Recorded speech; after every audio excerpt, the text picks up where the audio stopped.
ಅತ್ತೆ ಎಲ್ಲ ರೆಡಿಯಾಗಿದೆ, ಪ್ಯಾಕ್ ಮಾಡೋದೊಂದೇ ಬಾಕಿ ಉಳಿದಿರೋದು. ಘಮ ಅಂತದೆ. ಇದ್ರ ಘಮದಿಂದನೇ ಗೊತ್ತಾಗುತ್ತೆ ಇದೆಷ್ಟು ರುಚಿಯಾಗಿರುತ್ತೆ ಅಂತ. ಗ್ಯಾರಂಟಿ ಎಲ್ಲ ಜನರಿಗೂ ಇಷ್ಟ ಆಗುತ್ತೆ. ಮತ್ತೆ ನಮ್ಮ ಅತ್ತೆ ಕೈ ರುಚಿ ಅಂದ್ರೆ ಸುಮ್ಮನೆನಾ? ಮಾಡೋ ಈ ವಸ್ತುಗಳೆಲ್ಲ ಜನಕ್ಕೆ ಇಷ್ಟ ಆಗ್ಬಿಟ್ರೆ ಅದ್ರ ಶ್ರೇಯಸ್ಸು ನೀವೆಲ್ರಿಗೂ ಸೇರುತ್ತೆ. ನೀವೆಲ್ಲರೂ ಇಷ್ಟೆಲ್ಲ ಮಾಡೋಕ್ಕಾಗ್ತಿತ್ತ? ಶ್ರೀ, ಕವರಲ್ಲಿ ಕಾಣಿಸ್ತಿಲ್ಲ. ಆರ್ಡರ್ ಕೊಟ್ಟಿದ್ದೆ, ತರಲಿಲ್ಲ. ನಾನು ತಂದ್ಬಿಡ್ತೀನಿ. ಕೊಟ್ಟಿದ್ಯಾ? ಏನ್ ಹೆಸರು ಇಡಬೇಕು ಅಂದ್ಕೊಂಡಿದ್ಯಾ?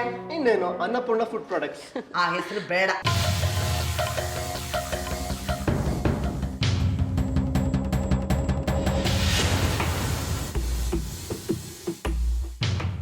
ಯಾಕಜ್ಜಿ? ಆ ಹೆಸರಿನ ಕಂಪನಿ ಆ ನೀತಿನ ಪಾಲಾಗ್ಬಿಟ್ಟಿದೆ. ಮತ್ತೆ ಅದೇ ಹೆಸರಿಟ್ರೆ ಚೆನ್ನಾಗಿರಲ್ಲ, ಜನಗಳಿಗೂ ಕನ್ಫ್ಯೂಸ್ ಆಗ್ಬಿಡುತ್ತೆ. ಆದರೆ ನಮ್ಮನ್ನೆಲ್ಲ ಇಷ್ಟು ವರ್ಷ ಕಾಪಾಡಿದ್ದು ಅದೇ ಕಂಪನಿ, ಅದೇ ಹೆಸರಲ್ವಾ ಅಜ್ಜಿ? ಹೆಸರು ಕಟ್ಕೊಂಡು ಏನು ಮಾಡ್ತೀಯ?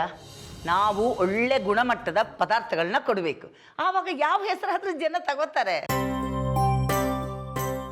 ಹಾಗಾದ್ರೆ ಈಗ ಯಾವ ಹೆಸರು ಇಡೋದು? ಇರೋದು ನಿಮಿಷ ಬಂದೆ.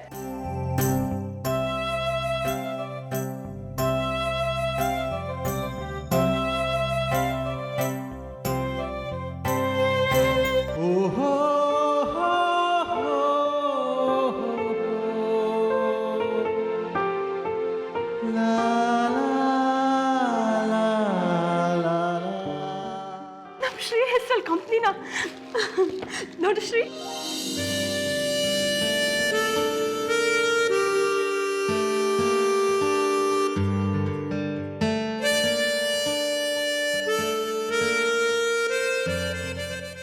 ಏನಜ್ಜಿ, ನನ್ನ ಹೆಸರನ್ನ ಯಾಕಜ್ಜಿ ಹಾಕಸಕ್ಕೆ ಹೋದ್ರಿ? ಈ ಪ್ರಯತ್ನ ಶುರು ಮಾಡಿರೋದು ನೀನು.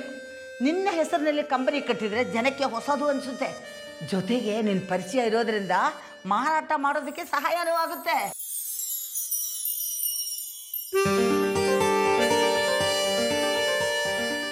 ಅಜ್ಜಿ, ಪ್ರಯತ್ನ ನಂದಿರ್ಬೋದು, ಆದರೆ ಈ ಪ್ರಯತ್ನ ಹಿಂದೆ ಇರೋ ಪ್ರೇರಕ ಶಕ್ತಿ ನೀವೇ ಅಲ್ವಾ? ನಿಮ್ಮ ಹೆಸರನ್ನ ಬಿಟ್ಟು ನನ್ನ ಹೆಸರು ಹಾಕ್ಸೋದು ಬೇಡ ಅನಿಸ್ತದೆ ಅಜ್ಜಿ. ಇನ್ನು ನನ್ನ ಹೆಸರು ಹಾಕ್ಕೊಂಡು ನಾನು ಹೆಸರು ಮಾಡೋದು ಏನಿದೆ? ನಮ್ದೆಲ್ಲ ಮುಗೀತು ಬಿಡಪ್ಪ. ನೀನು ನಮ್ಮ ವಂಶದ ಉದ್ಧಾರಕ. ನಿನಗೆ ಜೀವನ ದೊಡ್ಡದಿದೆ. ನಿನ್ನ ಹೆಸರು ಹಾಕಿದರೆ ಅದು ಚೆನ್ನಾಗಿರುತ್ತೆ. ನಿನ್ನ ಹೆಸರಲ್ಲಿ ಕಂಪನಿ ಕಟ್ಟಿದರೆ ಅದಕ್ಕೆ ಅರ್ಥ ಇದೆ.